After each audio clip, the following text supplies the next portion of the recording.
యోధా diagnostic centre ఈ ప్రారంభోత్సవానికి ఇచ్చేసినటువంటి మంత్రివర్యులు, నా మిత్రులు, నా శ్రేయోభిలాషి దామోదర్ రాజనరసింహ గారికి, అలాగే వేదిక మీద ఉన్న ఇతర పెద్దలకు, అలాగే నా తమ్ముడు కంచర్ల సుధాకర్ ఈ రోజున ఇంత పెద్ద ఎత్తున తన మరో బ్రాంచ్ని ఇక్కడ మాదాపూర్లో ఓపెన్ చేయడం అనేది చాలా సంతోషం, చాలా శుభపరిణామం. తన ఐడియాలజీ నాకు తెలుసు. ఎందుకంటే ఇలాంటి పరీక్షలు అనేవి పేదవాళ్ళకి, మధ్యతరగతి వాళ్ళకు కూడా అందుబాటులో ఉండాలి. అదే విషయం ఇందాక రాజనరసింహ గారు అడుగుతున్నారు. ఇది వాళ్ళకి అందుబాటులో ఉంటేనే దీని ప్రయోజకత్వం, దీని యొక్క అల్టిమేట్ ఎయిమ్ అది. దానికి రీచ్ అయ్యేలా నువ్వు ప్రయత్నాలు చేయాలంటే దానికి సమాధానం సుధాకర్ ఏం చెప్పలేకపోయాడు. అలాగే సార్ అంటూ నేను చెప్తున్నాను.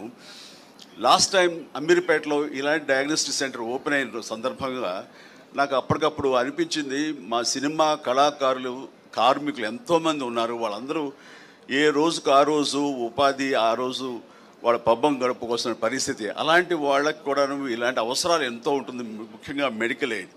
నేను స్టేజ్ మీద ఇలాగే మాట్లాడుతూ అప్పటికప్పుడు సుధాకర్ నువ్వు రమ్మనగానే వచ్చాను, కానీ వచ్చిన పర్పస్ ఏంటంటే నేను అడగాలనుకున్నది, మా సినిమా కార్మికులకు ఏదైనా వెసులుబాటు ఉందా, ఏదైనా సరే ఇంత హై ఎండ్ ఈ మెడికల్ టెస్ట్ సంబంధించిన ఏమైనా సరే మాకు అందుబాటుకు రాగలవా ఇవ్వగలవా అని అడిగాను.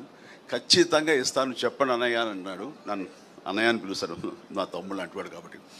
వెంటనే దాదాపుగా తన అన్న మాట ప్రకారం 14,000 మంది సినిమా కార్మికులకు చిరంజీవి చారిటబుల్ ట్రస్ట్ అండ్ యోధా డయాగ్నోస్టిక్ సెంటర్ సంయుక్తంగా కొన్ని కార్డులు ఇవ్వడం జరిగింది.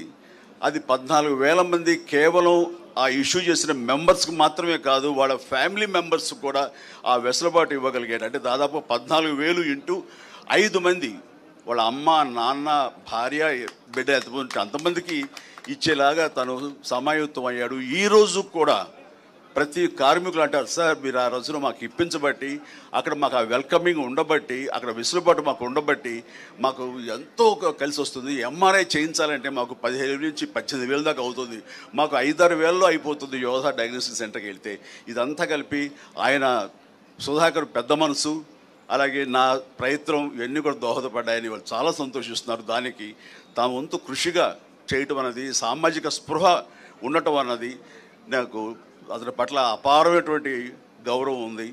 అండ్ ఇందాక మన మినిస్టర్ గారు అడిగిన దానికి సమాధానం ఇదే సార్. ఆ రకంగా సామాజిక బాధ్యత వహించి తను ఇలాంటివి కల్పించాడు. అందుకని అలాగే ఇక్కడ కూడాను ఈ రోజున మన ప్రసాద్ గారు ఉన్నారు, ఆయన ఆధ్వర్యంలో డిజిటల్ ఫెడరేషన్ ఉంది. వాళ్ళకు కూడా ఈ రోజున యూట్యూబర్స్ కానివ్వండి, ఇతర ఇన్ఫ్లుయెన్సర్స్కి కార్డులు అందజేయడం అనేది ఇది చాలా చాలా శుభపరిణామం, చాలా మంచిది. ఇలాంటివన్నీ కూడాను పేదలకు కూడా అందుబాటులో రావటం అనేది నేను మనస్ఫూర్తిగా హర్షిస్తూ ఇలాంటి సెంటర్స్ మరెన్నో చేయాలి. ఎందుకంటే అతనికి వ్యాపార దక్షత నా గురించి నాకు తెలుసు. అమెరికాలో తను ఎంతగా వ్యాపారం, తను బిజినెస్ మ్యాన్గా ఒక కార్పొరేట్గా అక్కడ ఉన్నాడో తెలుసు. కేవలం తను డబ్బు సంపాదన కోసం అయితే కనుక అమెరికా కంటే ఇక్కడేమి వయబిలిటీ కాదు. అలాంటి అమెరికాని కాదనుకుని అక్కడి నుంచి ఇక్కడికి వచ్చి ఈ రకమైనటువంటి ఒక సహాయపడాలి సమాజానికి, తనంతో బాధ్యతగా ఇవన్నీ కూడా పెడుతున్నాడంటే ఇందులో కమర్షియల్ వైబిలిటీ కానీ కమర్షియల్ మైండ్ లేకుండా పోలేదు, ఉంది. But at the same time కొంత పర్సంటేజ్ పేదల కోసంగా కూడా ఇవన్నీ అందుబాటులోకి తీసుకురావడం అనేది మనస్ఫూర్తిగా నేను హర్షిస్తూ, అభినందిస్తూ, ఇలాంటి మరెన్నో సెంటర్స్ ఇంతే సక్సెస్ఫుల్గా చేయాలి, మీ అందరి బ్లెస్సింగ్స్ తోడని కోరుకుంటూ నా తమ్ముడికి మరొకసారి నా అభినందన తెలియజేస్తున్నాను. God bless. Thank you so much Chiranjeevi గారు. మీరు ఈ కార్యక్రమానికి రావడం, మీ బ్లెస్సింగ్స్ మాకు ఇవ్వడం, ఇంతకంటే పెద్ద సపోర్ట్ అండ్ బూస్ట్ మాకే ఉంటుంది చెప్పండి. Thank you.